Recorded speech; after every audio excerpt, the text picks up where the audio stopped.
Hi friends, welcome to తెలుగులో time pass 2.0. ఈరోజు ఎపిసోడ్లో నిజానికి పెద్దగా మనం రివ్యూ చేయడానికంటూ ఏం లేదు. బట్ స్టిల్ రివ్యూ చేయాలి కాబట్టి రివ్యూ చేయడం కాకుండా ఎపిసోడ్ రక్తి కట్టించకపోయినా కూడా రివ్యూ రక్తి కట్టించేలాగా నేను ప్రయత్నిస్తాను. వీడియో చివరి దాకా చూడండి. ఒక 2-3 మంచి ఎగ్జాంపుల్స్ నేను మీకు చెప్తాను ఈ వీడియోలో. ఓకే, ఈరోజు ఎపిసోడ్ స్టార్ట్ అయింది. బిగ్ బాస్ ప్లీజ్ అని ఏదైతే ప్రోగ్రామ్ స్టార్ట్ చేసాడో బిగ్ బాస్ అది కంప్లీట్ అయిపోయింది. ఆ, కేవలం 2 సభ్యులే ఉన్న కెరటం టీము 2,45,000 గెలుచుకుని ఇక్కడ జనాలు ఎంతమంది ఎక్కువ మంది ఉన్నారు క్లాన్లో, సైజ్ డజంట్ మ్యాటర్ అని వీటిని ప్రూవ్ చేసి కేవలం 2 ఉన్నా కూడా సైజు చిన్నదైనా కూడా వాళ్ళు చాలా పెద్ద విజయాన్ని సాధించారు. సో విన్నర్స్ ప్రైజ్ మనీలో ఇప్పుడు 5,45,000 యాడ్ అయినాయి. ఓకే, నెక్స్ట్ కట్ చేస్తే విష్ణుప్రియ పృథ్వీ దగ్గరికి వెళ్ళి అక్కడ పృథ్వీని నువ్వు నేను చాలా అగ్రెసివ్గా బిహేవ్ చేసావు, అంత కోపం అవసరం లేదు అని చెప్తూ ఒక ఎగ్జాంపుల్ కింద చెప్తుంటుంది. ఏమని, డాక్టర్ ఇంజెక్షన్ ఇవ్వాలంటే ఇంత ఇంజెక్షన్ ఇవ్వచ్చు, ఇంత ఇంజెక్షన్ ఇవ్వచ్చు, బట్ ఎంత ఇంజెక్షన్ ఇస్తే కరెక్ట్ కాదు కదా, ఇంత ఇంజెక్షన్ ఇవ్వాల్సిన చోట అని చెప్పి కోపం ఇంతే ఉండాలి నీకు, ఎందుకంటే ఎక్కువ ఉండడం కరెక్ట్ కాదు అని చెప్పి చాలా సింబాలిక్గా సైజుల గురించి ఎక్స్ప్లెయిన్ చేస్తూ చెప్తే అప్పుడు పృథ్వీకి బాగా మైండ్లోకి ఎక్కింది. అయితే ఇది ఒక్కటే సరిపోదు, ఇలాగా ఇవన్నీ మైండ్లోకి ఎక్కిస్తూనే అలా బొగ్గల్ని ఇలాగా మసాజ్ చేయడం మొదలు పెడుతుంది విష్ణుప్రియ.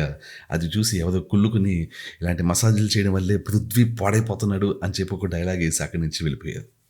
యా, ఇది అయిపోయాక నెక్స్ట్ అభయ్, నబీల్, సోనియా ఈ బ్యాచ్ అంతా కూడా ఒక రూమ్లో కూర్చుని ఒక మనిషి మీద జోక్స్ వేసుకుంటూ ఉంటారు. అయితే ఆ మనిషి జోక్స్ వేస్తే ఊరుకునే టైపు మనిషి కాదు, జోక్స్ వేస్తే వచ్చే సీరియస్ వార్నింగ్ ఇచ్చే మనిషి.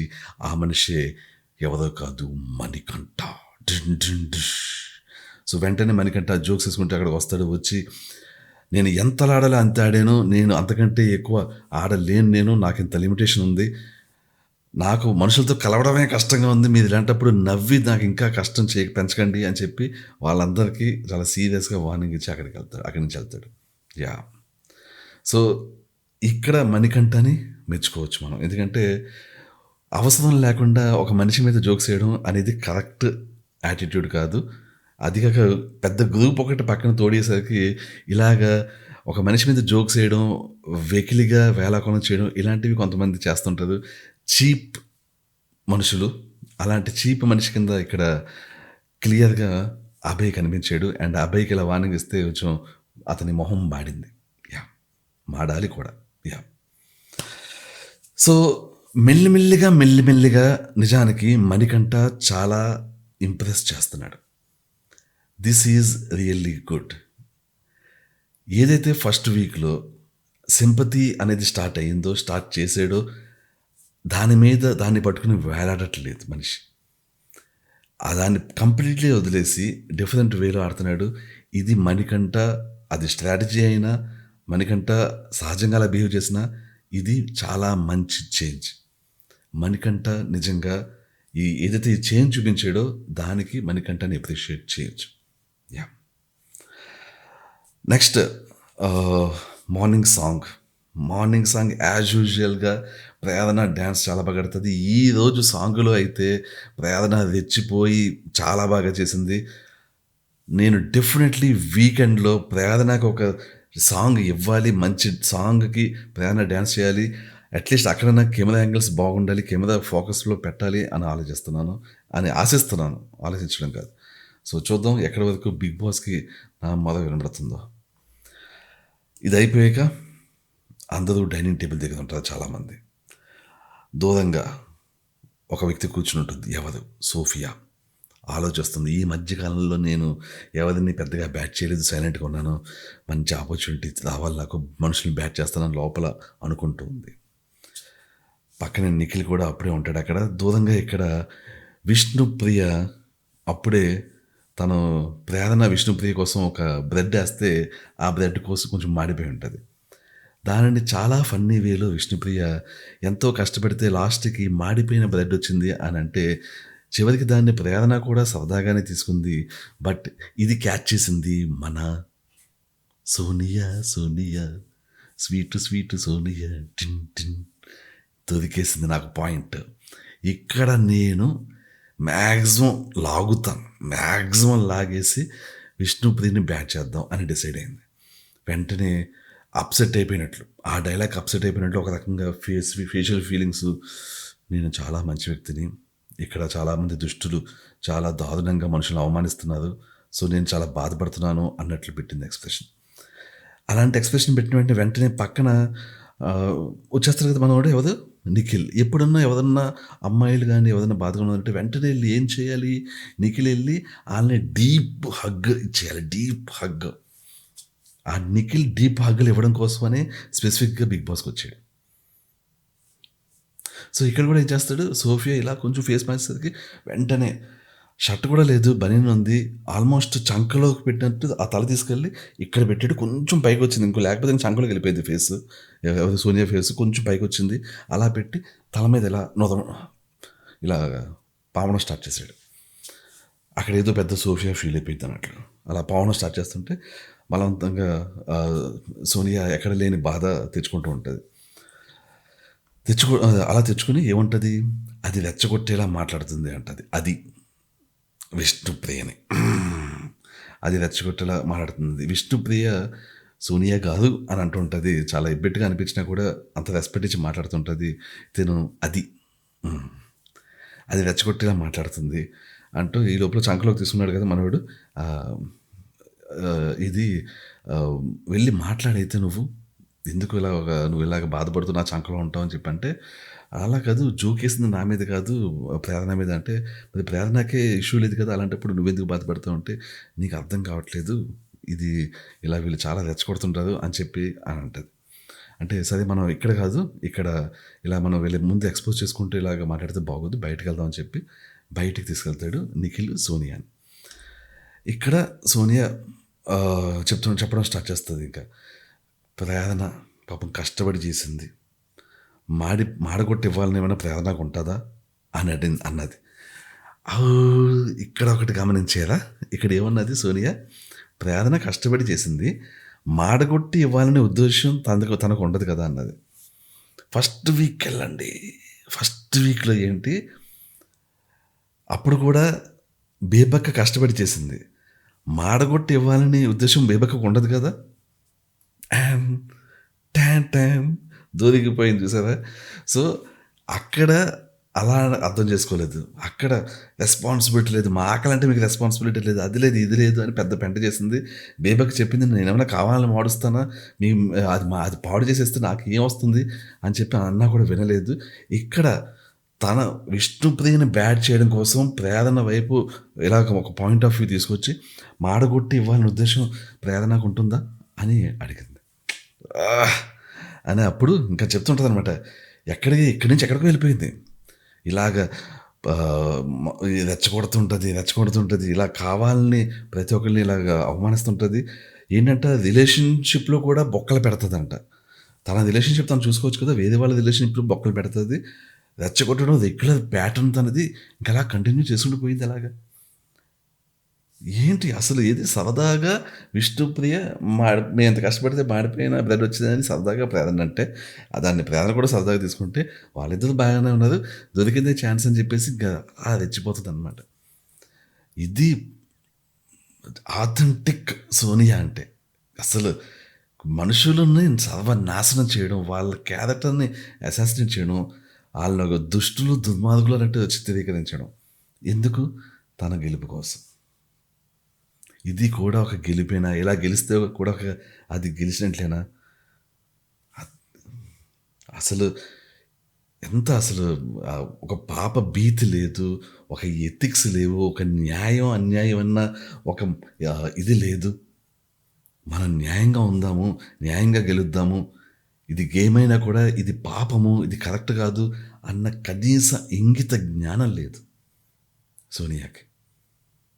చి ఎంత దారుణమైన మెంటాలిటీ ఇది. సో, విష్ణుప్రియని కాసేపు అలా తిట్టేసాక పనిలో పనిగా అంతకు ముందు రోజు శేఖర్ భాషకి తినకు కూడా గొడవ అవుతుంది కాబట్టి శేఖర్ భాషని కూడా కాసేపు వేసేసుకుంది ఇంకా. ఇంకా తిట్టేసింది శేఖర్ భాషని కూడా. ఇంక సర్లేండి వదిలేద్దాం ఇంకా. నెక్స్ట్ బిగ్ బాస్ ఒక టాస్క్ ఇస్తాడు. స్పిన్ ద బాటిల్ అని. ఏం లేదు, బాటిల్ అలా స్పిన్ చేసి ఎవరికి వస్తే వాళ్ళకి ట్రూత్ ఆర్ డేర్ అనేది చెప్పాలంట. ఇది నిజంగా ఒకవేళ మంచి సెన్స్ ఆఫ్ హ్యూమర్ ఉన్న టీమ్‌గానే ఉంటే, దీన్ని చాలా రక్తి కట్టిస్తది గానీ, ఇక్కడ సెన్స్ ఆఫ్ హ్యూమర్ అనేది జీరో ఉంది ఇక్కడ జనాలకి. సో, ఒక్కళ్ళు కూడా లేదు మంచి సెన్స్ ఆఫ్ హ్యూమర్ ఉన్నవాళ్ళు. సో, ఆబ్వియస్‌లీ ఇలాంటివి టాస్క్‌లు ఇస్తే అవి అట్టర్ ఫెయిల్యూర్ అవుతుంటాయి. ఇక్కడ కూడా ఆల్మోస్ట్ అలాగే అయింది. ఆహ్, ఇంక దాని గురించి డిస్కస్ చేయడం కూడా అనవసరం యాక్చువల్లీ. ఎవరికి వచ్చింది, ఎవరేం చేసేదనేది. విష్ణుప్రియ పోల్ డాన్స్ చేసింది. ఏదో కొంచెం చేసింది. తర్వాత సిగ్గుపడింది. అది బానే ఉంది. ఆహ్, సోనియా ఆడపులి గెటప్ అంట. నేనే ఆడపులిని, నన్ను ఆడపులిని కింద కన్సిడర్ చేయండి. నాకు ఆడపులిని బిరుదు అటాచ్ చేయండి, ట్యాగ్ చేయండి, బయట నన్ను ఆడపులిని ఎలివేట్ చేయండి అని చెప్పేసి కావాలని తనకు తాను ఇచ్చుకుంది. ఎక్కడ కూడా ఆడపులిలాగా బిహేవ్ చేయడం లేదు. ఆడపులి అంటే చెప్పాను కదా! ఇలాగా ఏదైనా పులి అంటే ఏంటి? Straight forward. ఇలాగ అడ్డదారులు తొక్కదు వాళ్ళు. వాళ్ళు గెలవడం కోసం, వాళ్ళు దీనికి వెళ్ళడం కోసం అడ్డదారులు తొక్కదు. రహదారి. రహదారిలో ధైర్యంగా వెళ్తారు. అది. ఎనీవే ఆ తర్వాత ఆదిత్య ఏమో లిప్‌స్టిక్ ఏసుకుంటాడు. నైనిక ఏమో ఒక అబ్బాయిని స్విమ్మింగ్ పూల్‌లో పడేయాలంటే మన శేఖర్ భాషను పడేస్తుంది. నెక్స్ట్ శారీ కట్టుకోవాలి నిఖిల్ అంటే, నిఖిల్ శారీ కట్టుకొని వస్తాడు. అక్కడ ఒక సాంగ్ బ్యాక్‌గ్రౌండ్‌లో బిగ్ బాస్ ప్లే చేస్తాడు. అవుతది. ఇది ఎక్కడ కూడా ఇంట్రెస్టింగ్‌గా గానీ, అది ఎంత బాగుంది, ఎంత బాగా చేస్తున్నారని అబ్బురపరిచేలా గానీ ఏమీ లేదు. చాలా బోరింగ్‌గా, చెండాలంగా ఉంది. అది. నెక్స్ట్ మణికంఠ వాళ్ళకి ఫుడ్ వస్తుంది. రాగి యాజ్ యూజువల్లీ రాగి అండ్ సమ్ వెజిటేబుల్స్. అయితే మణికంఠ మినిట్ మెయిడ్ ఎవరో సగం తాగి పెట్టేస్తే అభయ్ అనుకుంటా, అభయ్ కాదు నబీల్ తాగి పెట్టేస్తే ఆ మినిట్ మెయిడ్ తీసుకుని వచ్చేస్తాడు తాగేద్దామని. అయితే నిఖిల్ ఇచ్చేయమంటాడు బ్యాక్. సో ఇచ్చేయమంటే కొంచెం బాధపడుతున్నాను, మణికంఠ ఇచ్చేస్తాడు. నెక్స్ట్ ఇప్పుడు మళ్ళీ మొత్తం అందరూ కూడా అలా సోఫా మీద కూర్చుంటారు. కూర్చున్నప్పుడు బిగ్ బాస్ వచ్చి 2 వీక్స్ అయింది, మీ వాళ్ళని మీరు మిస్ అవుతున్నారు అని ఇంకా ఇంకా ఫినిష్ కూడా చేయడు. వెంటనే యాక్షన్ స్టార్ట్. టిన్ టిన్ టిన్ జాష్మి కళ్ళమ్మ నీళ్ళు తెచ్చి అని స్టార్ట్ చేస్తుంటుంది. అలాగే సీత. ఇంకేం లేదు, వీళ్ళకి ఛాన్స్ దొరికితే చాలు కళ్ళమ్మ నీళ్ళు తెచ్చేసుకుని మేము ఎంత సెంటిమెంటల్, ఎంత ఎమోషనల్ అని అని చెప్పుకోవాలి. నెక్స్ట్ వీళ్ళు ఎలా స్టార్ట్ చేస్తారా ఇమీడియట్లీ. అసలు సోనియా బాధపడుతున్నా లేదు, ఇదేం చూడండి పృథ్వీ. వెంటనే కమాన్ సోనియా, ఇట్స్ టైమ్ టు కన్నీళ్ళు పెట్టుకోవడం, ఇట్స్ టైమ్ టు క్రై అని చెప్పేసి ఇలా చేయి పెట్టేసి అలా నొక్కేస్తారు అనమాట సోనియాని. సోనియా కూడా అవును కదా, నేను ఇప్పుడు బాధపడాలి కదా అని చెప్పేసి ఇలా మొహం కింద పెట్టి అని కింద బాధపడుతుంటే యాక్ట్ చేస్తుంటుంది. బిగ్ బాస్ వాళ్ళందరినీ చూసి లోపల లోపల నవ్వుకుంటూ బయట మాత్రం గంభీరంగా, మీలో 5గురికి ఇంటి దగ్గర నుంచి గిఫ్ట్ పొందే అవకాశం ఉంటుంది అని అంటాడు. అక్కడ సీత ఏడుస్తుంటుంది. యాష్మి కూడా ఏడుస్తుంటుంది. ఆ మధ్యలో విష్ణుప్రియ కూర్చుని ఇద్దరిని ఇలాగా వాళ్ళవి పాముతుంటుంది. కామెడీ ఏంటంటే నిజానికి అసలు ఇప్పుడు దాకా విష్ణుప్రియ సరిగ్గా ఏడ్చిన సందర్భం లేదు, సరిగ్గా ఎమోషనల్గా ఫీల్ అయిన సందర్భం లేదు. ఈవెన్ నాగార్జున గారు చెప్పేది కూడా ఎమోషనల్గా ఫీల్ అవ్వని. కానీ నిజానికి ఫ్లాష్ బ్యాక్ల విషయానికి వెళ్తే చాలా ఏడుపు రావాల్సిన ఫ్లాష్ బ్యాక్ ఉంది విష్ణుప్రియకి. తను స్ట్రాంగ్గా అలా ఉండి ఇక్కడ ఏడాలి అన్న విషయం కూడా తెలియక నార్మల్గా ఉంటుంది యాక్చువల్లీ. ఏడిస్తే ఇక్కడ బోల్డ్ పాయింట్స్ వస్తాయి, ఏడిస్తే బోల్డ్ మంది ఓట్లు వేసేస్తారు, ఏడిస్తే ఇక్కడ ఫీల్ అయిపోతారు, ఏడిస్తే ఆ ఏడుపుని ట్రైలర్లో చాలా డీప్గా చూపిస్తారు. ఇవన్నీ ఏం తెలియదు పాపం. చాలా జెన్యున్గా ఉంటుంది. ఏడవకూడదు, స్ట్రాంగ్గా ఉండాలి అన్న ఒక ఇది పెట్టుకుంది. అదే స్ట్రాంగ్గా అలాగే ఉంటుంది తను. That is actually the best thing అనమాట.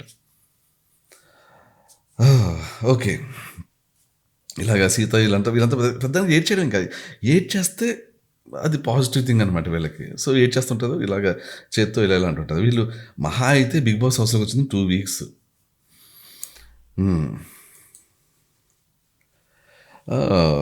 నెక్స్ట్ ప్రేరణ కూడా ఓదారుస్తుంటుంది. నేను చెప్పాను కదా, ప్రేరణ అండ్ విష్ణుప్రియ అంత ఈజీగా ఎఫెక్ట్ అయ్యేవాళ్ళు కాదు. అంటే యాక్షన్‌లు చేయరు. అక్కడ నిజంగా బాధపడితే నిజంగా బాధపడితే కళ్ళమ్మట నీళ్ళు తెచ్చుకుంటారు వాళ్ళు. వాళ్ళలో అబద్ధపు కన్నీళ్ళు ఉండవు. అబద్ధపు యాక్షన్‌లు ఉండవు. నిజంగా అసలు నిజానికి మిగిలిన ఈ టీమంతా పెట్టిన టార్చర్‌కి ప్రేరణ ఒక 2 రోజులు ఏడాలి. జస్ట్ అక్కడ కొన్ని కన్నీళ్ళు వదిలింది. మళ్ళీ వెంటనే తుడిచేసుకుంది. అంతే. అవి న్యాచురల్‌గా వచ్చిన కన్నీళ్ళు. మీకు ఎక్కడ కూడా ప్రేరణకి గాని, విష్ణుప్రియకి గాని ఆర్టిఫిషియల్ కన్నీళ్ళు రావు.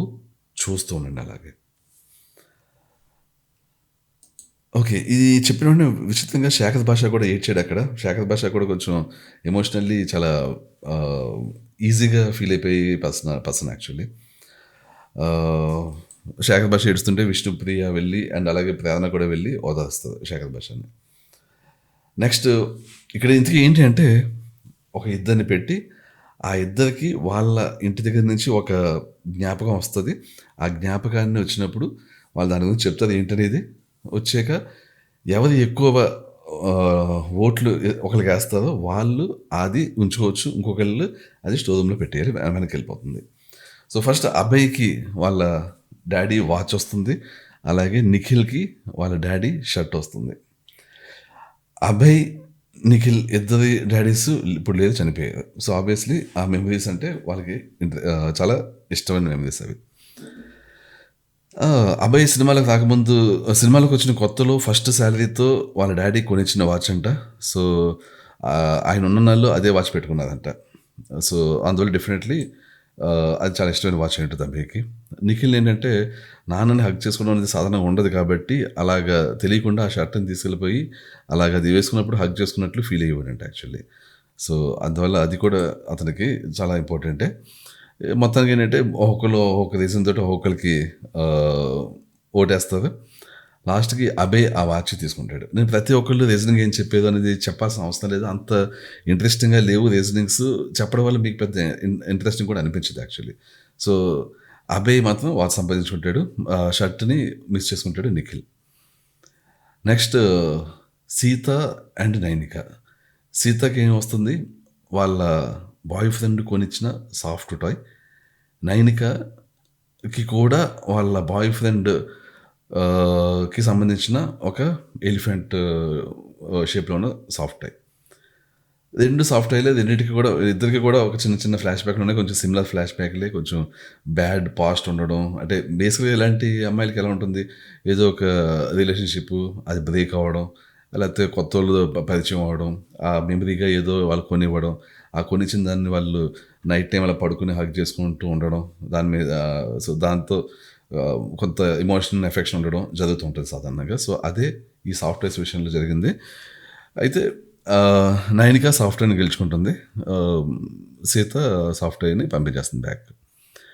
నెక్స్ట్ నిఖిల్, ఆహ్, సోఫియా మధ్య డిస్కషన్. అంటే ఈ మధ్యలో చిన్న బ్రేక్‌లో లోపల సోఫియా మంచం మీద కూర్చొని, "సోఫియా ఏంటి? సోనియా. నేను మళ్ళీ పేరు మార్చాను. Sorry about that. Sonia. Parallel యూనివర్స్‌లో సోఫియా. మన ఇక్కడ యూనివర్స్‌లో సోనియా." ఓకే. నిఖిల్, సోనియా మధ్య డిస్కషను. సోనియా ఏడుస్తూ ఉంటే నిఖిల్ వచ్చి అడుగుతాడు. "ఏంటి బయట బాయ్ ఫ్రెండ్ ఉన్నాడు కదా! దాని గురించి ఏడుస్తున్నావా?" అంటే అన్నట్టు మాట్లాడుతుంటే అంటే ఇండైరెక్ట్‌గా అలా అడిగితే అప్పుడు ఉన్నాడు బట్ నన్ను అర్థం చేసుకుంటాడు అని చెప్పి ఎలా చెప్తుంది అంటే అర్థం చేసుకుంటాడు అన్న టైంలో సోనియా రైట్ హ్యాండ్ ఎక్కడుంది? నిఖిల్ రైట్ హ్యాండ్‌లో ఉంది. ఇద్దరు చేతులు పట్టుకొని నాకున్నాడు, అతను అర్థం చేసుకుంటాడు అని చెప్పి సోనియా అంటుంది. అర్థం చేసుకోవాలి, ఎవరు ఎన్ని మాటలన్నా కూడా అర్థం చేసుకోవాలి అది ఇది అని ఎవరు నిఖిల్ అంటూ ఉంటాడు. ఇది ఇంకా చేతిలో ఇలా అంటుంటే అప్పుడు ఇది చూస్తూ ఉంటాడు. అక్కడ బయట టీవీ ముందున్న అతను. ఓకే. అర్థం చేసుకుంటాను. మీరు ఆ చేతుల్లోంచి చేతులు తీయండి అని లోపల అనుకుంటూ ఉంటాడు ఆ వ్యక్తి. సరిగ్గా అలా అనుకుంటున్న టైంలోనే ఇది సరిపోదు అన్నట్లు ఇలా ఎవరిని అనుకున్నా కూడా అర్థం చేసుకోవాలని ఎప్పుడైతే నిఖిల్ అంటాడో వెంటనే టింగ్‌మని నిఖిల్ ఒళ్ళోకి వచ్చి మొత్తం తల పెట్టేసి ఇలాగా పట్టేసుకొని ఏడుస్తూ మొదలెడతది. ఎవరు? సోనియా. వెంటనే టీవీ ముందున్న ఆ వ్యక్తి ఓహ్ షిట్ అని చెప్పి బాధపడుతూ ఇంకా ఎంత అర్థం చేసుకోవాలి అనే లోపల ఫీల్ అవుతూ అని అనుకుంటున్నాడు అనమాట ఆ టీవీ ముందు ఉన్న ఆ వ్యక్తి. యా. నెక్స్ట్ ఇది అయిపోయింది. ఇది అయిపోయాక నెక్స్ట్ నబీల్ అండ్ పృథ్వీ ఇద్దరిది కూడా ఎలా అంటే వాళ్ళ డాడీ ఫొటోస్ పెట్టారనమాట. నబీల్కి వాళ్ళ డాడీ ఫోటో ఎప్పుడుది అంటే ఒక 6 ఇయర్స్ బ్యాక్ది. నబీల్ వాళ్ళ డాడీ కూడా అప్పుడు చనిపోయారు. అండ్ పృథ్వీ వాళ్ళ డాడీ ఫోటో అయితే అది ఒకే ఒక ఫోటో ఉందంట. పృథ్వీ చాలా చిన్నప్పటిది. సో అది కాకుండా వేరే డాడీ ఫోటో లేదంట యాక్చువల్గా పృథ్వీది. సో బట్ స్టిల్ నబీల్కి ఫోటో వస్తుంది. ఇది అయిపోయాక నెక్స్ట్ మణికంఠకి ఏమో శాలువా అండ్ ఆదిత్యవంకి డాడీ ఫోటో.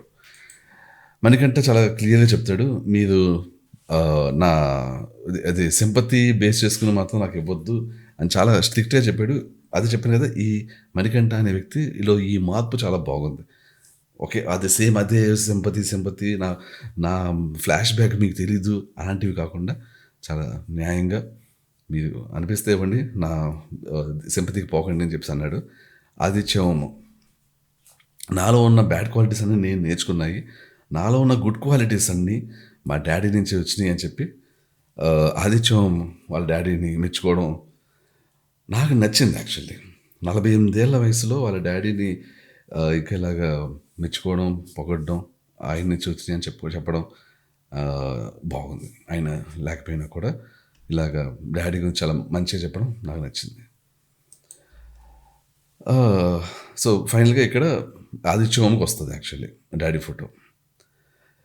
ఇక్కడ శేఖర్ భాష ఒక డైలాగ్ వేస్తాడు, మనందరికీ నాన్నంటే ఇష్టం, ఎందుకంటే ఆడిస్తారు, కొనిపిస్తారు, ఆడిస్తారు, కొనిపిస్తారు, ఎత్తుకుంటారు. బట్ నాన్నకి మనం అంటే ఎంత ఇష్టమో ఎవరికీ తెలియదు, అది మీరే నాన్న అయ్యాకే తెలుస్తుంది అని చెప్పి ఆదిత్యకు సపోర్టివ్గా మాట్లాడతారు యాక్చువల్లీ. ఈ డైలాగ్ బాగుంది డెఫినెట్లీ, కానీ అందరి విషయంలోనే ఇది నిజం కాదు. ఎందుకంటే అందరి నాన్నలు శేఖర్ భాష అనుకుంటున్నట్లు ఎత్తుకుని గాలిలో తిప్పడం, అన్నీ కొనిపించడం ఇలాంటివి చేయరు. కొంతమంది టార్చర్ పెట్టి వాళ్ళు కూడా ఉంటారు. అఫ్కోర్స్ పర్సంటేజ్ చాలా చాలా తక్కువ. మా జనరేషన్లో ఈ పర్సంటేజ్ ఎక్కువ, ఇప్పుడు జనరేషన్లో చాలా తక్కువ యాక్చువల్లీ. మా జనరేషన్ అంటే ఇప్పుడు చెప్పాలంటే ఆదిత్యవం జనరేషన్ అని. అందుకని ఆదిత్యవం వాళ్ళ డాడీ గురించి ఇంత బాగా చెప్తుంటే నాకు నచ్చింది యాక్చువల్లీ. నెక్స్ట్ దాని గురించి ఇంకా మాట్లాడతాను డీటెయిల్డ్గా ఈ నెక్స్ట్ అయిపోయిన వెంటనే. నబీల్ శేఖర్ మధ్య డిస్కషన్ అవుతుంటుంది. శేఖర్ చెప్తాడు ఇంకో మాట, అదే ఆల్మోస్ట్ అలాంటిది ఇంకోటి, a man is bad until he becomes dad. మగాడికి తండ్రి అయితే అప్పుడు తెలుస్తుంది వాళ్ళు ఎంత బాగా చూసుకునేవారు అనేది అన్నాడు. సేమ్ అదే డైలాగ్ కొంచెం డిఫరెంట్గా అన్నాడు అనమాట. అంతే, దాంతో ఆల్మోస్ట్ అయిపోయింది ఎపిసోడ్. సో ఇంకా ఎపిసోడ్ గురించి మానేసి ఈ టాపిక్ గురించి మాట్లాడతాను ఇప్పుడు. బేసికల్గా ఏంటంటే ఇప్పుడు ఒక రియాలిటీ షో ఒకటి వచ్చిందనమాట. రియాలిటీ షో కాదు, సారీ, ఒక సినిమాలో రియాలిటీ షో ఉంటుంది. ఈ సీన్ చాలా బాగుంటుంది, సీన్లో చాలా రియాలిటీ కూడా ఉంటుంది యాక్చువల్లీ. నేను మీకు ఆ సీన్ చెప్తాను, చాలా ఇంట్రెస్టింగ్ ఉంటుంది, వినండి. బిగ్ బాస్ లాగే కంటెస్టెంట్స్, రియాలిటీ షో కంటెస్టెంట్స్ అన్నీ ఉంటాయన్నమాట. అక్కడ ఏంటి అంటే ఒక లెవెల్లో ఎలా ఉంటుందంటే, అందరూ మీకు ఇష్టమైన వాళ్ళు ఎవరు ఇలా చెప్తున్నప్పుడు నా తండ్రి అంటే నాకు చాలా ఇష్టం అని చెప్పేసి ఒకళ్ళు అంటారు. ఇది ఇంగ్లీష్ హాలీవుడ్ మూవీ కాదు, వేరే ఏదో లాంగ్వేజ్ మూవీ. ఒక అతను నా తండ్రి అంటే నాకు చాలా ఇష్టం, నా తండ్రి లేకుండా నేను లేను అని ఒకళ్ళు అంటారు. ఇంకొక వ్యక్తి నా తల్లి అంటే నేను ఫుల్లీ ఇంకో లేడీ అనమాట, నాకు తల్లి అంటే నాకు ఫుల్లీ ఎఫెక్షన్, నన్ను ఇంత పెంచి పెద్ద చేసింది, నా కోసం త్యాగం చేసి చేస్తూ ఉంటుంది. ఇంకొక అతను నా పిల్లలే నా లోకం, నా పిల్లల కోసమే నేను ఏమైనా చేస్తాను, నా పిల్లలే నా ప్రాణం అంటాడు. అన్నాక ఇవన్నీ ఏంటంటే వీటి వల్ల అంటే వీళ్ళు ఎంత బాగా ఎమోషనల్గా పండిస్తుందో అంత బాగా ఓట్లు పడుతుంటాయి అనమాట. అది రియాలిటీ షో అది. సో ఇక్కడ నెక్స్ట్ ఏమవుతుందంటే కొంచెం ముందుకు వెళ్ళాక మూవీ నెక్స్ట్ ఒక ఫేజ్ వస్తుంది. ఆ ఫేజ్లో ఏంటంటే ఇలాగ మొదటంతా కూడా రియాలిటీ షోలో ఉంటుంది. వెళ్ళి కొద్ది వాళ్ళకి అర్థమయ్యేది ఏంటంటే ఇది రియాలిటీ షో కాదు, ఇది రియల్ షో. అంటే అక్కడ నిజంగా మర్డర్స్ జరుగుతుంటాయి అన్నమాట. అంటే నిజంగా మనుషులు చచ్చిపోతుంటారు. వీళ్ళు ఏవైతే ఫస్ట్, సెకండ్ స్టేజెస్‌లో వీళ్ళు అన్నీ చెప్పుకుంటూ వెళ్తారో, వాటికి రిలేటెడ్ టాస్క్‌లు వస్తుంటాయన్నమాట. ఆ టాస్కుల్లో ఓడిపోయిన వాళ్ళు చచ్చిపోవడమే ఇంక. నెక్స్ట్ ఒక టాస్క్ వస్తది. అదేంటి అంటే సేమ్ ఎవరైతే వాళ్ళకి జీవితంలో వీళ్ళే ఇష్టం అని చెప్పారో వాళ్ళని తీసుకొచ్చి, వాళ్ళని ఎనకాల పెట్టి, ఇప్పుడు గన్ షూట్ పెడుతున్నాము. మీరు అంటే మీకు ఫర్ ఎగ్జాంపుల్ ఒక అమ్మాయి వాళ్ళ మదర్ అంటే ఇష్టం ఉన్నది కదా! ఇప్పుడు నేను కనిపెడుతున్నాను. నువ్వా? మీ మదరా? డిసైడ్ చేసుకో. నువ్వు చ ని నువ్వు నువ్వు బతకాలనుకుంటే మీ అమ్మని చంపేస్తాం. లేదు మీ అమ్మ బతకాలి మీ అమ్మ అంటే నీకు అంత ఇష్టం కాబట్టి మీ అమ్మ బతకాలంటే నిన్ను చంపేస్తా ఉంటారు. మా అమ్మ లేకపోతే నాకు జీవితం లేదు అని చెప్పిన వ్యక్తి మా అమ్మని చంపేయండి అంటది. అలాగే మా నాన్న లేకపోతే నేను బతకలేనన్న వ్యక్తి మా నాన్న చంపేయి అంటాడు. నా పిల్లలు లేకపోతే నేను బతకలేను అన్న వ్యక్తి మాత్రం నన్ను చంపేయమంటాడు. యాహ్! సో, ఇది జరుగుతది యాక్చువల్లీ. చాలామందికి వాళ్ళ తల్లిదండ్రుల మీద వాళ్ళు నిజంగా చూపించే ప్రేమ కంటే, వాళ్ళ పిల్లల మీద వాళ్ళు చూపించే ప్రేమ నిజమైన ప్రేమ. సో, ఆ డిఫరెన్స్ ఉంటది. ఏదైతే చాలామంది అంటే ఇలాంటి విషయాలు చాలామంది చెప్పరు, చాలామంది ఒప్పుకోరు. బట్ ఈ సినిమా డెడ్ రియలిస్టిక్ మూవీ అనమాట ఇంక. ఒకసారి మీరు మిమ్మల్ని మీరు క్వెషన్ చేసుకోండి. ఏం జరుగుతది? అంటే మీరు నిజంగా ఒకవేళ గన్ పెట్టి మీ డ్యాడీయా మీరా అంటే మీది ఏంటి? మీ డెసిషన్ ఏంటి? మా డ్యాడీ బతకాలి నేను చనిపోయినా పర్వాలేదు అంటే నిజంగా మీరు మీ డ్యాడీని లవ్ చేస్తున్నట్లు. మా మదర్ బతకాలి నేను చనిపోయినా పర్వాలేదు అంటే నిజంగా మీ మదర్‌ని మీరు లవ్ చేస్తున్నట్లు. అంటే మీ ప్రాణం కంటే వాళ్ళ ప్రాణం మీకు విలువైంది. అది. సో, ఇలాంటి రియాలిటీ షోస్‌లో అంటే నేను ఇక్కడ విమర్శించట్లేదు. నేను చెప్పేది ఏంటంటే కొన్ని సార్లు కొంతమంది కొన్ని యాక్షన్‌లు చేస్తుంటారు. అవి నిజం కాకపోవచ్చు. చాలా జాగ్రత్తగా గమనిస్తుండాలి మీరు. ఫేషియల్ ఎక్స్‌ప్రెషన్స్ చాలా విషయాలను మీకు బహిర్గతం చేస్తుంటాయి. ఫేషియల్ ఎక్స్‌ప్రెషన్స్ బట్టి మీరు చెప్పేయొచ్చు. వాళ్ళు నిజమైన ప్రవర్తన చూపిస్తున్నారా? అందులో ఫేక్ ఉందా? ఈరోజు ఎపిసోడ్‌లో శేఖర్ భాష ఫేషియల్ ఎక్స్‌ప్రెషన్స్ అన్నీ రియల్. ఆ వ్యక్తి ఇమ్మీడియేట్‌లీ ఎమోషనల్ ఫీల్ అయిపోయాడు. ఆ వ్యక్తి ఏదైతే ఫీల్ అవుతున్నాడో అది రియల్ ఫీలింగ్ అది. Fake. Yashmi facial expressions fake. Sonia facial expressions fake. Sita facial expressions fake. Nainika real. Nainika ఏడుపు రియల్. ఇవి మీరు ఎపిసోడ్ బాగా చూస్తే మీకు అర్థమవుతది. ఆదిత్య ఓం రియల్. ఆ వ్యక్తికి నిజంగా తండ్రి అంటే ఇష్టం. పృథ్వీ గురించి నేను మాట్లాడను. సో, వీళ్ళ విషయాలు మీరేంటంటే 'బిగ్ బాస్' ఎందుకు కొన్ని ఎపిసోడ్‌లు చీప్ చెత్త ఇందులో ఏముంది అన్నట్టు అనిపిస్తుంటది కానీ, అందులో చాలా మ్యాటర్ ఉంటది. మీరు కావాలంటే మళ్ళీ ఎపిసోడ్ వెళ్ళి ట్రై చేయండి. వాళ్ళు చూపిస్తున్న ఎమోషన్స్ రియలా? ఫేకా అనేది. Anyway I will catch you soon. By. Good night.